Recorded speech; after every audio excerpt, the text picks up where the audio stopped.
जब मन अस्थिर हो, भविष्य अंधकार में दिखे और चिंता मन को घेर ले, तब एक ही दीपक दिशा देता है, विश्वास। विश्वास ईश्वर पर, अपने कर्म पर और उस शक्ति पर जो देखी नहीं जाती पर अनुभव की जाती है। आज हम संत कबीर के दोहों के माध्यम से यही सीखेंगे कि क्यों विश्वास ही जीवन का सबसे बड़ा सहारा है। कबीर, चिंता क्या करूं, चिंता से क्या होए, मेरी चिंता हरि करे, चिंता मोहि न कोय। कबीर साहब कहते हैं, हे मानव, तू चिंता क्यों करता है? क्या चिंता करने से कुछ बन जाता है? जिसका जन्म हुआ है उसका पालन करने वाला खुद परमेश्वर है। तेरे जीवन की डोर जब हरि के हाथ में है तो तू चिंता करके क्यों व्यर्थ परेशान हो रहा है?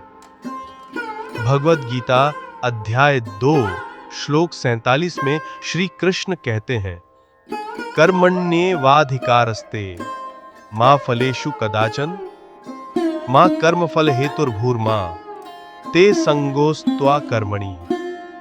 अर्थात तेरा अधिकार केवल कर्म करने में है, फल की चिंता मत कर। चिंता जीवन में समाधान नहीं लाती।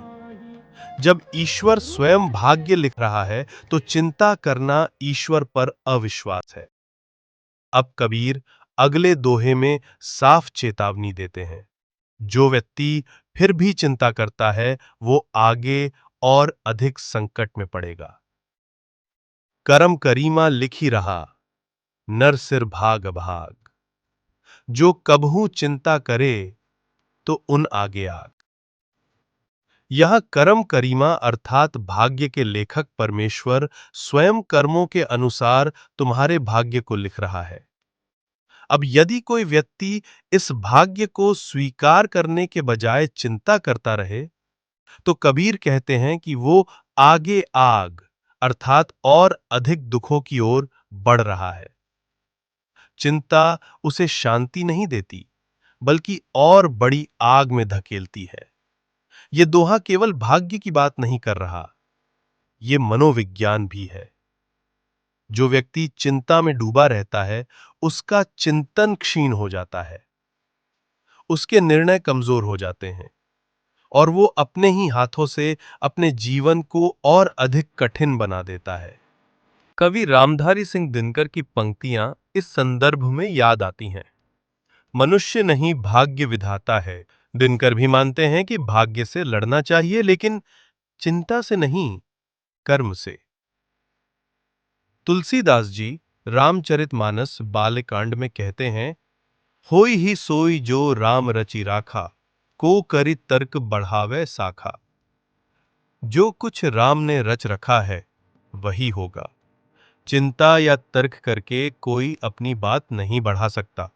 मानव का ये कर्तव्य नहीं कि वो भविष्य का चिंतन करे, बल्कि उसका कर्तव्य है वर्तमान में कर्म करना और प्रभु पर विश्वास रखना। अब कबीर इस बात को और स्पष्ट करते हैं कि भाग्य एक ऐसा लेख है जिसे कोई मिटा नहीं सकता, बदल नहीं सकता, चाहे वो सिर क्यों ना पटक ले। तो अब सवाल उठता है, क्या कोई उपाय है उस भाग्य को बदलने का? क्या कोई मंत्र, कोई यत्न, कोई पछतावा भी उस लिखे को मिटा सकता है? कबीर इसका सीधा, कठोर लेकिन सत्य उत्तर देते हैं। करम करीमा लिखी रहा, अब कुछ लिखा न होए। मासा घटे न तिल बढ़े, जो सिर पटके कोय। करम करीमा अर्थात वो परमेश्वर जो करुणा का सागर है, वो तुम्हारे कर्मों के अनुसार भाग्य का लेख लिख चुका है। अब चाहे तुम सिर पटक लो, आंसुओं से भीग जाओ, उसमें न तो तिल भर घट हो सकती है न तिल भर बढ़। ये दोहा भाग्यवाद को नहीं, कर्म के विधान में पूर्ण विश्वास को प्रकट करता है। कबीर भाग्य को टालने नहीं कहते, वे मानव को चेताते हैं कि भाग्य का स्वीकार करो और चिंता त्यागो, क्योंकि चिंता से लिखा नहीं मिटेगा, उल्टे चित्त और व्याकुल हो जाएगा। कबीर की वाणी में बार बार एक ही बात गूंजती है, आत्मज्ञान, ईश्वर में विश्वास और भाग्य पर भरोसे की दृढ़ता। अब वो रिज्क, जीवक और रोजी रोटी की चिंता पर करारा प्रहार करते हैं। काहे को तलफत फिरे, काहे पावे दुख, पहले रिज्क बनाए के, पीछे दीन हो बुख। कबीर पूछते हैं, मनुष्य क्यों व्यर्थ की भागदौड़ करता है, क्यों दुखी रहता है रोजी रोटी की चिंता में, जब ईश्वर ने पहले से ही हर जीव का भोजन तय कर रखा है। फिर ये डर और संघर्ष क्यों? संत रहीम कहते हैं, देनहार कोई और है, भेजत जो दिन रैन, लोग भरम हम पर करें, तासो नीचे नैन। रहीम भी मानते हैं कि देने वाला परमात्मा है, इसलिए आत्म अहंकार या चिंता दोनों व्यर्थ है। इस दोहे में कबीर यही कह रहे हैं, अगर तुम ईश्वर पर विश्वास करते हो तो फिर उस पर पूरी तरह भरोसा भी रखो। रिस्क से पहले भूख नहीं आती, ये ब्रह्म का विधान है। इसलिए अधिक संग्रह, अधिक चिंता और घबराहट छोड़ दो। कर्म करो, पर विश्वास के साथ। यही संतों का मार्ग है। हम कर्म कर रहे हैं, भोग रहे हैं, जीवन के रंग में रंगे, लेकिन उस परम तत्व, उस सच्चे ज्ञान और परमात्मा की उपस्थिति के बिना क्या ये सब कुछ अर्थपूर्ण है? ठीक इसी जीवन के मौलिक प्रश्न को लेकर कबीर इस दोहे में हमारे अज्ञान और भ्रमित चित्त पर चोट करते हैं। जो कुछ तुमने न किया, जो कुछ तुमने नहीं भोगा और जिसे तुमने जाना ही नहीं, वो सब व्यर्थ है। किए बिना भोगे बिन, जान बिना सब आए, काहे को मन कल्पिए, सहजे रहा समाए। संत कबीर कहते हैं, जब तू इस संसार में आया, तब न तो तूने कोई पुण्य कर्म किए थे, न तूने कोई भोग अनुभव किए थे और न ही तूने कुछ जाना था। फिर भी तुझे ये देह, ये परिवार, ये शरीर, ये श्वास, ये संवेदन, ये भोजन, ये बुद्धि, सब कुछ बिना मांगे, बिना कुछ किए ही मिला हुआ है।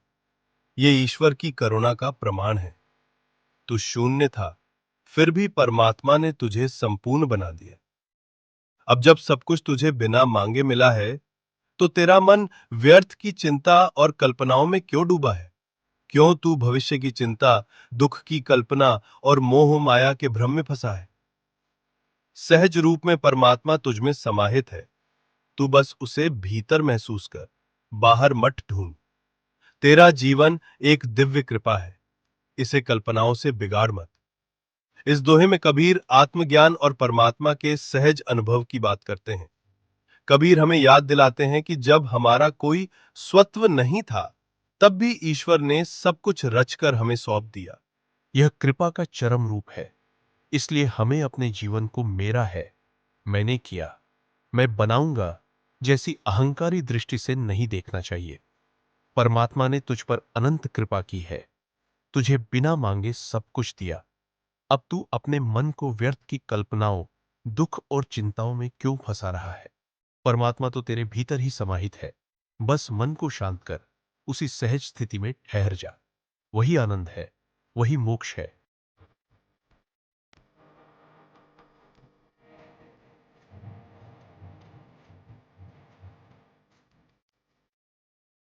हरिजन गांठी न बांधी, उधर सामना ले, आगे पीछे हरि खड़े, जो मांगे सो दे।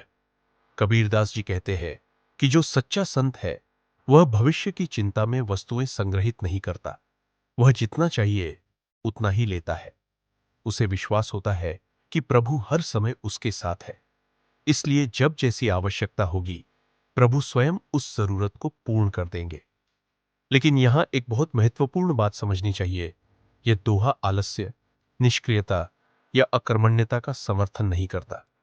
कबीर यहां यह नहीं कह रहे कि काम मत करो या मेहनत मत करो। अत्यधिक लालच और भविष्य की सुरक्षा में वस्तुएं इकट्ठी मत करो। जो तुम्हारी सीमित आवश्यकता है वही लो, बाकी पर ईश्वर में विश्वास रखो। कर्म करना ही धर्म है, लेकिन कर्म करते हुए भी अगर हम ईश्वर में पूर्ण श्रद्धा रखें तो आवश्यकताएं स्वयं पूरी होती है। यह दोहा हमें संतुलन की शिक्षा देता है, कर्म भी और विश्वास भी।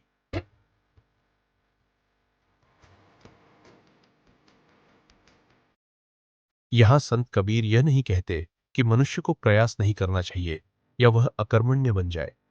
बल्कि वे यह समझाते हैं कि जब हम अपने कर्तव्य, कर्म और जीवन की दिशा को परम विश्वास के साथ करते हैं, तो भय, चिंता और संचय हमें नहीं घेरते, क्योंकि सृजनहार स्वयं हमारे साथ है। इस दोहे का आशय ये नहीं कि हम हाथ पर हाथ रखकर बैठ जाए और कहें, प्रभु सब दे देंगे। कबीर का संदेश यह है कि हम कर्म करें, पर आशंका और भय के बंधन से मुक्त होकर। जब मनुष्य ईमानदारी से, सच्ची भावना से कर्म करता है और परमात्मा पर आस्था रखता है, तब न तो उसे संग्रह की चिंता रहती है, न भविष्य का डर, क्योंकि उसे यह अनुभव होता है कि मैं अकेला नहीं हूं, मेरा सृजनहार मेरे आगे पीछे खड़ा है।